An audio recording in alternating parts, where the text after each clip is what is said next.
গ্রামে খুব গরিব একটা পরিবার থাকতো।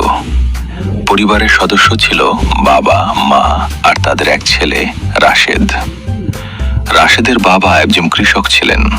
একদিন বাজার থেকে ফিরে রাশেদ বলল, বাবা, বাজারে সবাই একই রকম সবজি বিক্রি করছে, তাই দাম কমে যাচ্ছে। হ্যাঁ রে, তাই তো, এই জন্যই আমরা ভালো টাকা পাই না। বাবা, আমরা যদি অন্যভাবে বিক্রি করি তাহলে কেমন হয়? কিভাবে অন্যভাবে করবি?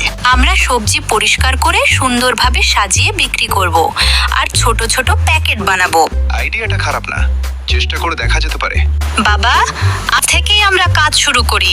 ঠিক আছে, তুই যেমন বলিস আমরা তেমনই করব।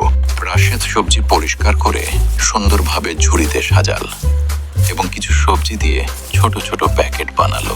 একদিন একজন বড় ব্যবসায়ী এসে বলল, আমি তোমাদের সব ফসল একসাথে কিনতে চাই। আমরা নিজেরাই বিক্রি করব, তবে আপনি চাইলে নিয়মিত নিতে পারেন। এতে আমাদের আরো লাভ হবে। ব্যবসায়ী আর কোনো কথা না বলে চলে গেলেন। এরপর থেকে তাদের অবস্থা ধীরে ধীরে ভালো হতে লাগলো।